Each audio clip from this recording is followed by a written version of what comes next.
Once upon a time, in a village named Ramapur, there lived a selfish man named Narappa.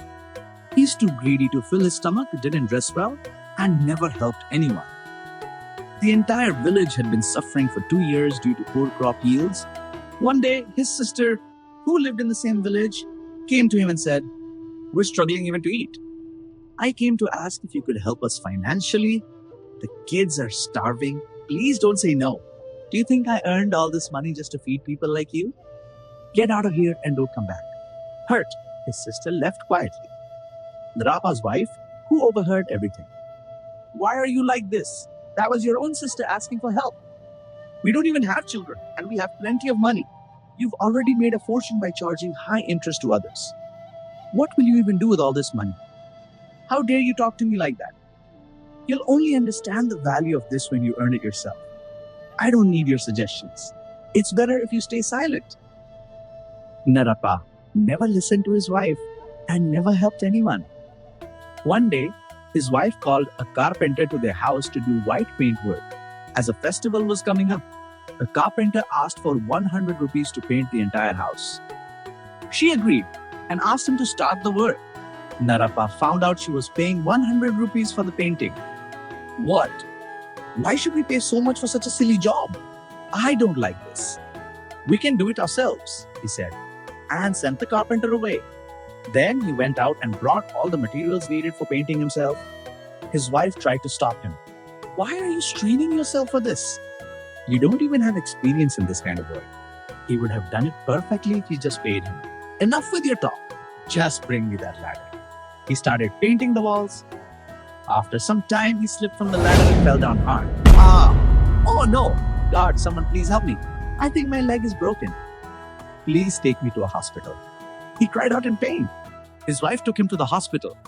The doctor treated him and said, "Madam, he needs to rest for at least 1 month. Make sure to give him these medicines on time. Please pay 500 rupees and take him home." Narapa overheard and shouted, "What? 500 rupees? Why does this treatment cost so much? Please stop talking. Something that could have been handled with just 100 rupees is now turned into 500. If you don't get treated properly now, you'll be handicapped for the rest of your life." Turning to the doctor, she said, "Please don't mind him. Here's the 500 rupees. Days passed. Since there had been no rain in the village, a farmer decided to dig for an underground well. As he was working, a priest happened to pass by and stopped. "Looks like you're searching for water," the priest said. "Yes," the farmer replied. "It's been 2 years since we've seen any rain. We can't rely on it anymore for farming. If we continue waiting for rain, we'll be left with nothing."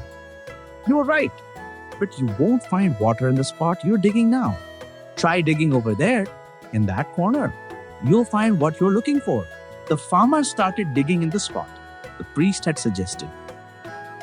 Luckily, he found water within a day. Word spread quickly, and everyone in the village began to believe that the priest had some kind of special power. Impressed and hopeful, the villagers requested the priest to stay in the village for a few more days. The priest agreed and began helping the villagers, solving any problems they brought to him. As the news about the priest spread, Narapa's wife heard about it and informed him. "Dear husband, let's visit him once. He might have a solution for our problem of not having children." "What are you even saying? How can he help if we don't have kids? All these priests just bluff for money. I'm not going anywhere," his wife pleaded. "Please don't say that. He's already solved so many problems in the village. Maybe he can help us too." After a long discussion, she finally convinced him. One day, the two of them went to visit the priest. When they arrived, the priest was in deep meditation. They waited for a long time, but the priest didn't move. Narapa, losing patience, shouted, "Hey you, how long are you going to sleep? Wake up. We have a lot of work to do." The priest didn't respond and remained in meditation, angrily. "Hey you, get up." The priest slowly opened his eyes and asked, "Who are you? Do you want something from me? No work?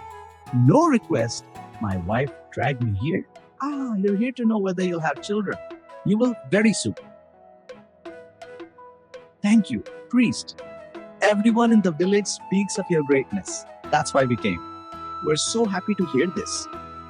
Your husband will eat a dessert in 3 hours, and within a week, he will lose all the money he has. Narappa flared up. That's enough. How can I lose all my money? I don't even spend anything. The priest said, I'm certain. Mark my words. Stop your nonsense. Let's go. And dessert in 3 hours? That's impossible. I'll go to a forest where there's no food at all. Let's see who brings me dessert there. He left his wife behind and set off into the forest. After walking for a while, he reached deep inside the woods. I've finally reached this forest. It's already been an hour. Just 2 more to go. Let's see what happens. Then lay down to rest under a tree. Just then, a man and his wife happened to pass by that way. The man noticed Narappa and approached him. Sir, he said politely, we just performed a special puja because we don't have children. The temple priest advised us to offer this dessert as prasadam to everyone we meet. Please accept it. I don't want anything. Please leave. The man smiled and said, all right, you can eat it whenever you want. I'll just leave it here. And placed the dessert beside Narappa before walking away. At the same time, 3 thieves arrived at the scene. The first thief shouted, everyone, give me everything you have or I won't spare your life. The other man replied, we don't have any gold with us. We just have some cash. You can take it and handed over the money. He added, we also just came from performing a puja and brought this prasadam with us. If you're okay with it, please take some. This food smells really good. Let's eat it right away. Wait. What if they mix something in it to escape? I don't think it's safe. Thief 1 thought for a moment, you might be right, but it smells so tempting. Let's do one thing. Look at him, he said, pointing at Narappa. He has the same food. Let's make him eat it first. If he's fine, then we'll eat. They ordered Narappa to eat the food. Narappa refused firmly. I don't want it. I'm not eating. See, I told you, they've mixed something in it. That's why he's resisting so much. Thief 1 pulled out his weapon. Are you going to eat this? Or should I kill you right now? He threatened. Left with no choice, Narappa reluctantly ate the dessert. After watching him for a while and seeing nothing happen, the thieves were convinced it was safe. They quickly finished the rest of the food and left the place. The couple also quietly went on their way. Narappa sat alone and began to think. Everything happened just as the priest said. That means I'm really going to lose all my money in 1 week. It could actually happen. I have to do something. I'll sell everything I own within the next 3 days, convert it into gold, and hide it somewhere safe. I won't even tell my wife about it, he decided. Just as he planned, Narappa sold everything he owned, converted it all into gold, and hid the gold inside a well in his lawn. He didn't tell anyone, not even his wife. The 7th day arrived. Narappa started overthinking. Is the gold really safe in the well? What if something happened to it? Unable to rest, he climbed down into the well to check. When he saw that the gold was untouched, he felt relieved and returned home, sleeping peacefully that night. But what he didn't know was that a group of thieves had been watching him closely and had seen everything he did. As soon as Narappa went inside, the thieves quietly entered the well and stole all the gold. The next morning, as usual, Narappa's wife went to the well to collect water. That's when she noticed something odd. A gold coin lying near the edge. She picked it up and took it inside. Dear husband, look at this. I found this coin near the well.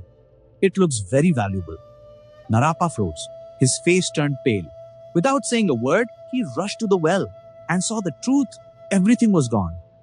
Oh God, look what's happened. I've lost everything, he cried. Everything is happening exactly the way that sage predicted. He sat down, devastated, and told his wife the whole story. And just then, his sister and her husband arrived at the house. Narappa shouted angrily, "Why are you back again?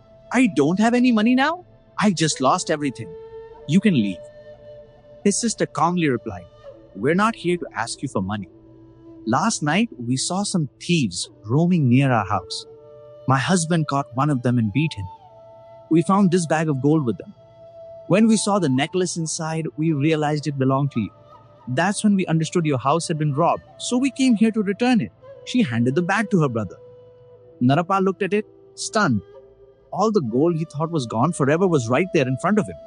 He suddenly remembered how badly he had treated his sister before. He felt deeply ashamed. Narappa said, "That sage told me I would lose everything. But look, I got it all back. I told you he was a fraud." The sage was right. We just didn't listen to everything he said. 2 days after you dragged me away, I went back to him. I apologized for what you did and asked if we were really going to lose everything. He said, "Your husband left before hearing the full truth." Yes, he will lose everything, but he will get it all back through his relatives. He tried to tell you that, but you didn't let him finish. She looked at him and added, "And look what happened.